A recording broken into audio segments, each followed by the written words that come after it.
Doctor Zakir নায়েকের কাছে আমার প্রশ্ন, আল্লাহ কেন চিরস্থায়ী জাহান্নাম সৃষ্টি করেছেন?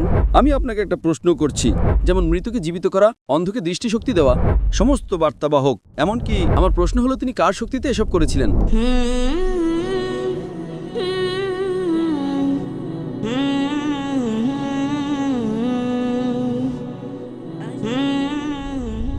আমরা জানি যে আল্লাহ পরম দয়ালু। আল্লাহ কি একজন ঈমানদার পাপী এবং একজন ভালো কাজ করা কাফেরকে ভালোবাসেন?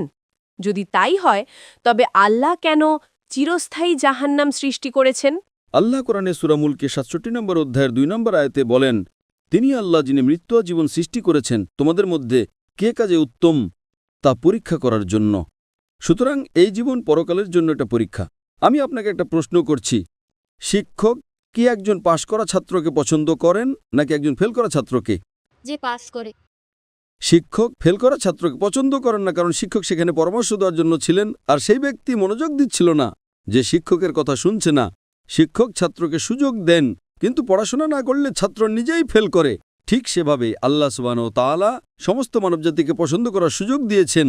এই বিশ্বে আল্লাহ মানবজাতিকে শতাধিক সুযোগ প্রদান করেন। তুমি একটা ভুল করলে আল্লাহ তোমাকে মাফ করে দেন, তোমাকে আরেকটি সুযোগ দেন। কিন্তু মৃত্যুর পর তোমার পরীক্ষার সমাপ্তি ঘটে।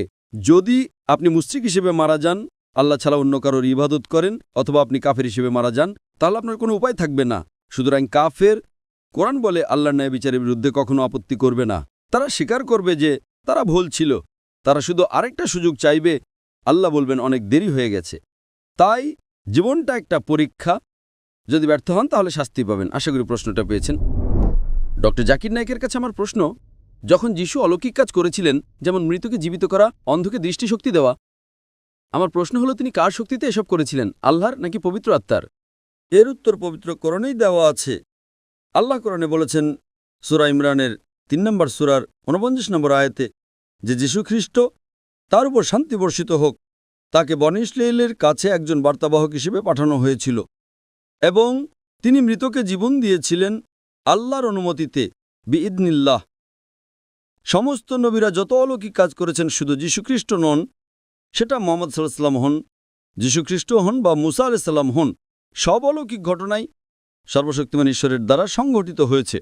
তাই যখন যিশু মৃতকে জীবন দিয়েছিলেন, কোরআন বলে যে তিনি বলেছিলেন বিইদনিল্লাহ, অর্থাৎ আল্লাহ সুবহানাহু ওয়া তাআলার নামে জেগে ওঠো। যখন তিনি জন্মান্ধ এবং কুষ্ঠরোগীকে সুস্থ করেছিলেন, সেটাও তিনি আল্লাহ সুবহানাহু ওয়া তাআলার নামেই করেছিলেন।